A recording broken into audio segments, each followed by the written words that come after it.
What's up, everybody? Welcome to BioS3 Raw TV. So today, hopefully this video finds you guys safe and sound and doing well. And I put up the videos about starting to go back to the gym because this is a big topic right now. People are going back to the gym for the first time sometimes. Like for me, I've been training for the last 5 weeks, but some people have been out of the gym for 4 months straight, and they're finally heading back to the gym now.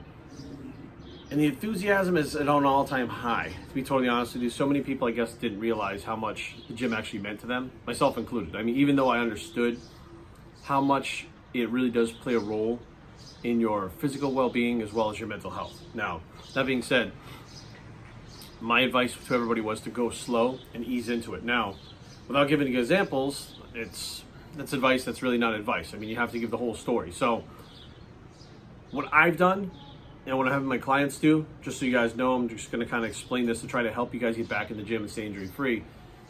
When I tore my pec, it really made me kind of pay attention to the fact that my body, particularly at 44, doesn't adapt like it used to when I was younger. And that was a glaring, obvious sign that that's what's going on now in my life. So I realized I definitely need to take a longer period of time to get my body to adapt to a higher level. Now, what does that have to do with what's going on right now? So I applied the same thing that I learned when I tore my pec to what's happening now. So when I came back from tearing my pec, what I did was I reduced all the volume that I was doing, and I still kept training the other side of my body, which helped keep the motor pathways going. So when I got back, the movements didn't feel weird. I would start at a very low weight and eventually gradually bring that weight up, and that's what I did. Now, because I had torn my pec, was the lesson. Like, that's what had happened. That was the lesson to tell me, like, look, this is what you have to do to get your body to adapt so that you don't get injured. And it was just a kind of in-your-face type thing. So I took that and applied it to when I went back to the gym now. So when I walked in the gym the first day, it was very hard to hold myself back. Like, the enthusiasm was just, it had me revved. I was ready to go. I was excited. I was pumped. And it was like, having to hold myself back was very hard. And I was like, man, this is going to be a consistent thing until I'm back up to full speed. Now, the two ways that I suggest that you kind of ease back into the gym, number one is you're not going like 6 days a week, 5 days a week. I personally wouldn't even go 4. I'm still on 3 days a week, and this is starting my 6th week back in the gym now.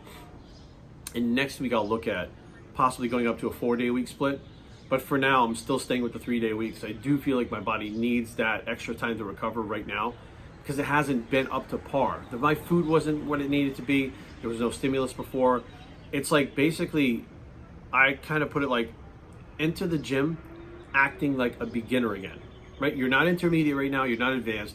For 10 weeks, 12 weeks, whatever it is you've been out, some people 16 weeks, you're basically untrained at this point if you haven't done anything for 4 months, okay? Your body has detrained and you're starting from scratch again. And if you have that in your mind when you walk in the gym, you can kind of control it. If you go in there thinking, oh, I'm back, I can't wait to get back on stage, like all these different things go through your head about how you're gonna pick up right where you left off, that's not gonna happen.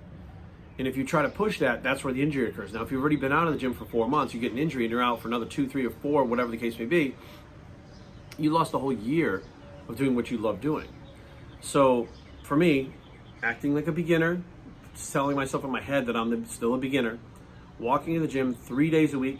Now, what you could do is, in the beginning, what I did was whole body 3 times a week. So you go in there, I do one set of each exercise on Monday, one set of each exercise on Wednesday, one set of each exercise on Friday. So that was what the beginner or break-in routine was, which was basically still my routine after when I was at home with the rubber bands. So after that, I moved to, like, today is Monday. We're gonna do back, chest today.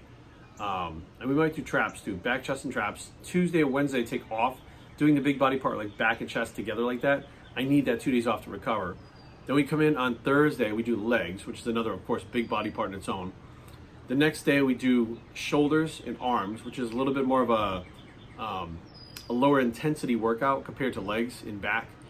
And then Saturday and Sunday off. So it's 3 days split, but not 3 days evenly split. After that first day of those 2 big upper body parts that I do on Monday, I take a 2-day rest. I do legs the next day, shoulders on the final day, which takes the least amount of energy and recovery. And then finally I'm off for 2 days after having the big workout and the small workout back to back like that. So it's still only 3 days, but it's arranged to where my body's getting more recovery than every other day. Now, that's one aspect of it. The other aspect is the volume of the routine and the intensity of the routine. So volume wise, I've actually had a little bit more volume than I'm used to. Usually I can do the 3 to 4 sets, anywhere from 10 to 12 reps, but fail on them, or 7 to 9 reps and fail on them. So if you're failing on 3 sets and you're not doing high intensity training right now, so you're not going to fail, that means you need to increase the volume or the sets. Now, how much do you increase it? That's the question. So if I would normally do 3 sets of something to failure with high intensity, I now do 5 sets, not training to failure. 5 sets of, I'd say they're even easy sets. 15 reps, 20 reps to where they're barely burning. That's your first week in the gym. And even training like that, I'm telling you, you're gonna wake up the next morning and you're gonna feel like you get hit by a truck.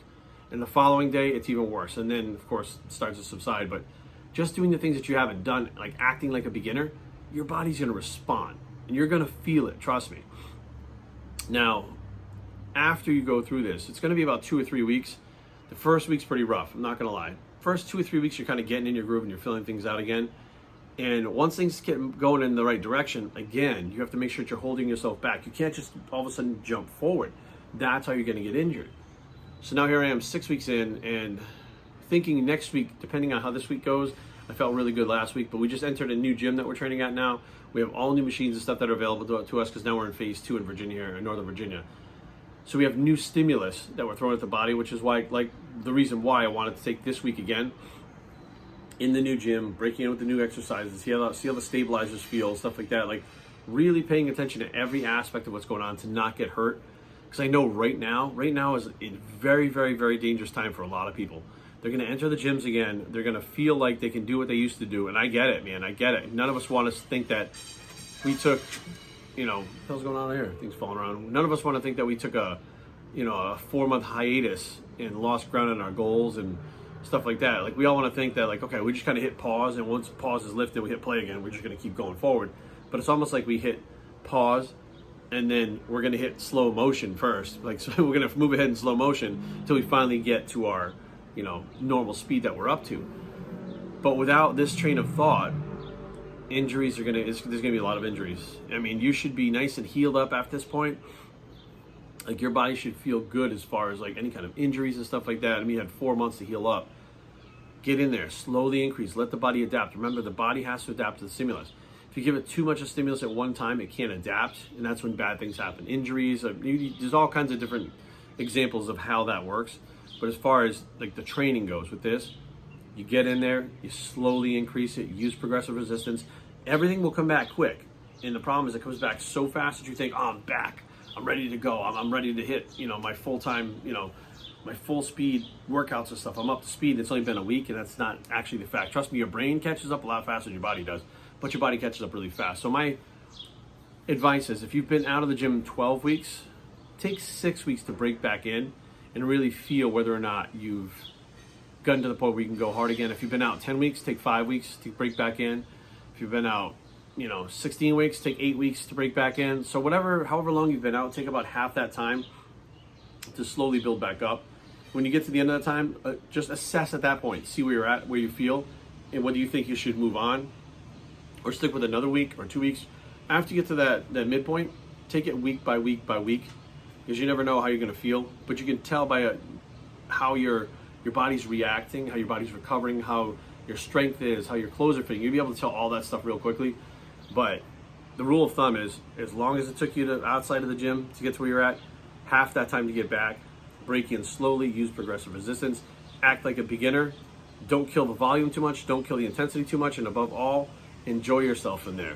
I think this is what we're all going to realize at the end of this, that we just missed it, the enjoyment of being able to do what we do, and we're back, baby. So hopefully you guys are doing well. Heed this warning, trust me, because injuries suck. And I'm Bias3, and I approve this message, and we're out.